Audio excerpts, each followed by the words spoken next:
জনগণ ও বৈষম্য বিরোধী ছাত্র আন্দোলনের সমন্বয়কদের সঙ্গে বৈঠকে এ সিদ্ধান্ত হয়। বৈঠক শেষে নাহিদ ইসলাম জানান, আলোচনা ফলপ্রসূ হয়েছে। 24 ঘন্টার মধ্যে অন্তর্বর্তীকালীন সরকারের তালিকা চূড়ান্ত করা হবে বলেও এ কথাও জানানো হয়েছে।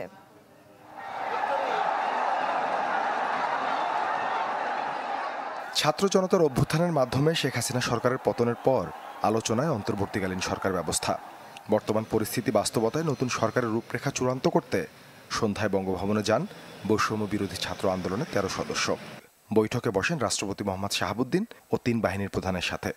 এ সময় উপস্থিত ছিলেন ঢাকা বিশ্ববিদ্যালয়ের শিক্ষক আসিফ নজরুল ও তানজিম উদ্দিন। দীর্ঘ বৈঠক শেষে রাত 12টার পর বঙ্গভবন থেকে বেরিয়ে আসেন ছাত্র অভ্যুত্থানের নেতারা। অপেক্ষমান সাংবাদিকদের সমন্বয়ক নাহিদ ইসলাম জানান, বৈঠক হয়েছে ফলপ্রসূ। সর্বসম্মতিক্রমে নতুন অন্তর্বর্তীকালীন সরকারের প্রধান হচ্ছেন নোবেলজয়ী ডক্টর মোহাম্মদ ইউনূস। 24 ঘন্টার মধ্যে চূড়ান্ত হবে পুরো তালিকা।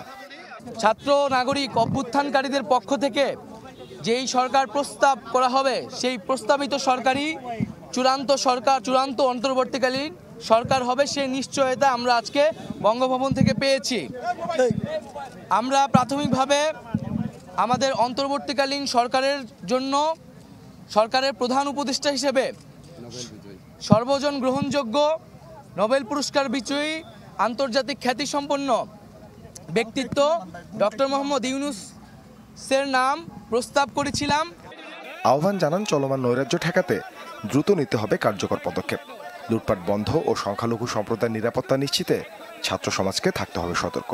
এবং আমাদেরকে অবশ্যই সরকারি স্থাপনা, রাষ্ট্রীয় সম্পদ এবং আমাদের যে সংখ্যালঘু সম্প্রদায় রয়েছে তাদেরকে রক্ষা করতে হবে এবং পুলিশ বাহিনীকে, আইন শৃঙ্খলা বাহিনীকে পুনর্গঠনের মাধ্যমে দ্রুতই জনগণের মধ্যে শান্তি শৃঙ্খলা ফিরিয়ে আনার জন্য নিয়োগ করা হবে।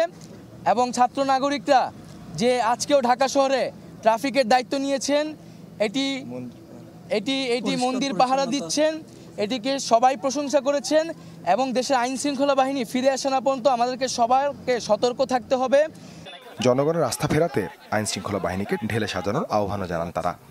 এক্সট্রাঅর্ডিনারি সিচুয়েশনে সরকার গঠনের ক্ষেত্রে বিভিন্নভাবে এটাকে বৈধতা দেওয়ার সাংবিধানিক রীতি আছে, নিয়ম আছে, সেটা ফলো করা হবে। সাদবিন শফিক, চ্যানেল 24, ঢাকা। 250-টিরও বেশি ডিজাইন অপশন নিয়ে ওয়ালটন স্মার্ট ফ্রিজ, বোঝে আপনার প্রয়োজন। রাজধানীর ট্রাফিক নিয়ন্ত্রণ ও দেশের সব থানার অভ্যন্তরীণ নিরাপত্তায় দায়িত্ব পালন করছেন আনসার সদস্যরা। গতকালের তুলনায় আজ যানবাহন চলাচল বেড়েছে। ঢাকার সড়কে নিয়ন্ত্রণে সকাল থেকে গুরুত্বপূর্ণ সিগন্যাল পয়েন্টে দায়িত্ব পালন করছে আনসার বাহিনী। তাদের সাহায্য করছেন শিক্ষার্থী সহ বিভিন্ন রাজনৈতিক দল ও সামাজিক সংগঠনের কর্মীরা। অফিস আদালতেও বেড়েছে কর্মকর্তা কর্মচারীদের উপস্থিতি। আরও জানাতে আমাদের সাথে সরাসরি যুক্ত হচ্ছেন সজল সাইক। সজল, আপনি এই মুহূর্তে ঠিক কোথায় রয়েছেন এবং সড়কে যান চলাচল স্বাভাবিক রয়েছে কিনা সব মিলিয়ে জানতে চাই।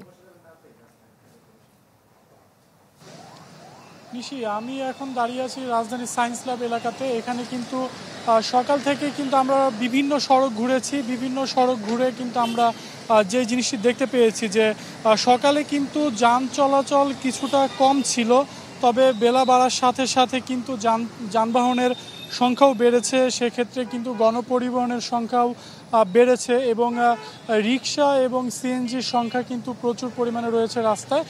অপরদিকে ট্রাফিক ব্যবস্থার কথা যদি বলি, কালকে থেকেই কিন্তু বিভিন্ন বিশ্ববিদ্যালয়, স্কুল, কলেজের শিক্ষার্থীরা কিন্তু এই ট্রাফিক ব্যবস্থার নিয়ন্ত্রণ করছে এবং তাদের পাশাপাশি কিন্তু আনসার সদস্যরা রয়েছে, তারাও কিন্তু বিভিন্ন সড়কের মোড়ে ট্রাফিক ব্যবস্থা নিয়ন্ত্রণ করছে। তবে শিক্ষার্থীদের যেই তৎপরতা, তারা যেভাবে সকাল থেকেই এই রোদের মধ্যে কিন্তু তারা বিভিন্ন সড়কে, মানে বলা যায় যে রাজধানীর প্রতিটা সড়কে শিক্ষার্থীদের উপস্থিতি রয়েছে। শিক্ষার্থীদের এই তৎপরতা দেখলে বোঝার উপায় নেই যে আসলে শিক্ষার্থীদের সহায়তা করছে আনসার সদস্যরা।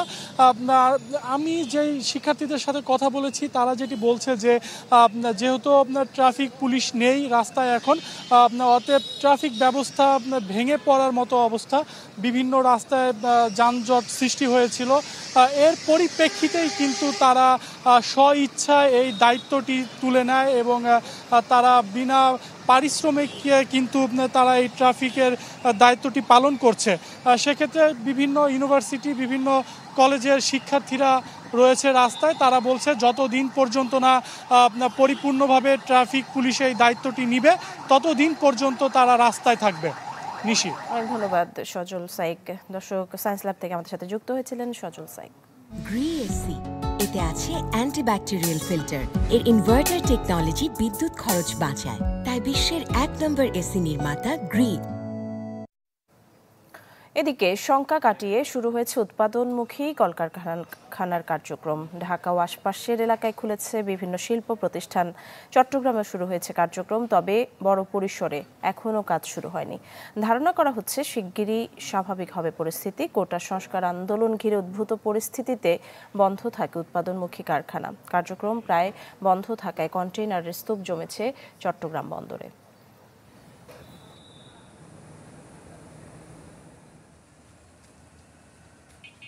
এলো instant milk powder happy cow, যেমন সাশ্রয়ী তেমনি পুষ্টিগুণে ভরপুর। আর এটা নিউজিল্যান্ডের গরুর দুধ। হ্যাপি কাউ, গরুর দুধের স্বাদ সবাই পাক। পুলিশ মহাপরিদর্শক, ডিএমপি কমিশনার ও র্যাব মহাপরিচালক পদে রদবদল করা হয়েছে। নতুন আইজিপি হিসেবে নিয়োগ পেয়েছেন Mohammad Moinul Islam. Traffic and driving স্কুলের কমান্ড্যান্ট থেকে আইজিপি হিসেবে পদায়ন করা হলো তাকে। চুক্তি বাতিল করা হয়েছে চৌধুরী আবদুল্লাল মামুনের। আর ঢাকা মেট্রোপলিটন পুলিশ প্রধানের পদ থেকে হাবিবুর রহমানকে সরিয়ে মাইনুল হাসানকে নিয়োগ দেওয়া হয়েছে। এছাড়া র্যাপিড অ্যাকশন ব্যাটালিয়নেও শীর্ষ পদে আনা হয়েছে পরিবর্তন। বাহিনীর নতুন প্রধান হিসেবে AKM শহীদুর রহমানের নাম ঘোষণা করে স্বরাষ্ট্র মন্ত্রণালয় থেকে জারি করা হয়েছে প্রজ্ঞাপন।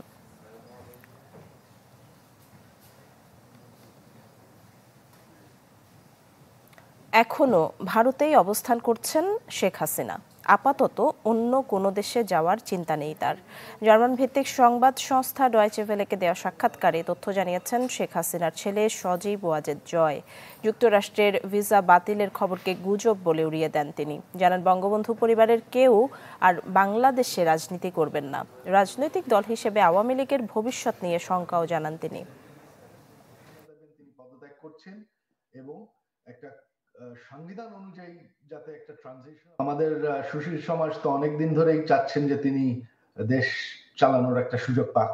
তো তিনি এখন সেই সুযোগটা পাচ্ছেন, কিভাবে চালাতে পারবেন আমি দেখতে চাই, দেখার অপেক্ষায় আছি। একটা দেশ চালানো অত সহজ ব্যাপার না। তো দেখি, এখানে তো উচিতের বিষয় না, এখানে বিষয়টা হচ্ছে যে আমাদের কি তারা নির্বাচন করতে দেবে। প্রশ্ন হলো সেখানে নির্বাচন যদি নাই করতে দেয়, আওয়ামী লীগকে যদি তারা মানে মারধর করতে থাকে, তখন তো সেটা সেই চেষ্টা করে তো আর লাভ নেই, শুধুমাত্র আমাদের মানুষ মারা যাবে। সংবাদের পর্যায়ে নিচ্ছে একটা বিরতি, আমাদের সাথেই থাকুন।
আবারও আমন্ত্রণ সকাল 11টার খবরে।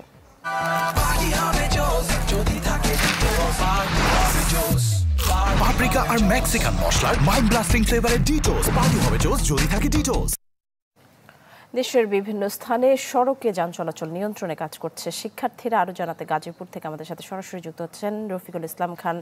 রফিক, আমরা যেমনটি দেখছিলাম যে শিক্ষার্থীরা ট্রাফিক নিয়ন্ত্রণ করছে, গাজীপুরের চিত্রটি যদি আমরা দেখতে চাই। নিশি, আপনি জানেন যে শিক্ষার্থীরা কিন্তু ইতিমধ্যে দেশের বিভিন্ন স্থানে তারা কিন্তু সড়কের ট্রাফিকের দায়িত্বের পাশাপাশি তারা কিন্তু মহাসড়কের আশপাশও পরিষ্কার করছে।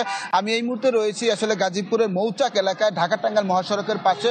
আপনি দেখতে পাচ্ছেন যে স্কাউটের যে শিক্ষার্থীরা রয়েছে তারা কিন্তু এই মুহূর্তে যে মহাসড়কের আশপাশে ময়লা রয়েছে সেই সমস্ত ময়লা তারা কিন্তু পরিষ্কার করছে এবং বিভিন্ন বস্তার ভিতরে ভরে তারা নির্দিষ্ট স্থানে ফেলে দিচ্ছে। তাছাড়া আমরা দেখেছি এই এলাকাটিতে তারা কিন্তু ট্রাফিকের দায়িত্ব পালন করছে এবং অনেকে হেলমেট ছাড়াই কিন্তু মোটরসাইকেল যারা নিয়ে আসছে তাদেরকে তারা থামিয়ে এবং বুঝিয়ে বলছেন যে মাথাটি আপনার যদি কোনো কারণে অ্যাক্সিডেন্ট হয়ে যায় সেক্ষেত্রে আপনার মাথা ফেটে যেতে পারে, তাছাড়া শারীরিক নানা সমস্যা হতে পারে, এই জন্য তাদেরকে হেলমেট নিয়ে মোটরসাইকেল চালানোর আহ্বান করছেন। তাছাড়া যে সমস্ত আসলে রিক্সা দেখছি আমরা, রিক্সাগুলো হাইওয়ে রুটে চলাচল করছে তাদেরকে থামিয়ে তারপরে কিন্তু শিক্ষার্থীরা আসলে সাইড দিয়ে চলাচলের কথা বলছেন। তো আমরা শিক্ষার্থীদের সাথে কথা বলেছি, তারা যেটি বলছেন যেহেতু বর্তমানে কোনো সরকার নেই এবং যেহেতু ট্রাফিক পুলিশের দায়িত্বে যারা ছিল সেই পুলিশও নেই, আইনশৃঙ্খলা বাহিনীর সদস্যরা না থাকার কারণে মূলত তারা এই ট্রাফিকের দায়িত্ব পালন করছেন এবং তারা সিগন্যাল দিচ্ছে, সেই অনুযায়ী কিন্তু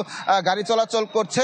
সেটি আমরা দেখছি, শুধু এখানে নয় গাজীপুরের বিভিন্ন স্থানেই কিন্তু আমরা দেখতে পাচ্ছি শিক্ষার্থীরা তারা কিন্তু কাজ করে যাচ্ছে মহাসড়কে আইনশৃঙ্খলা রক্ষার পাশাপাশি পরিষ্কার পরিচ্ছন্নতা। এই ছিল এখান থেকে সর্বশেষ খবর। আপনাকে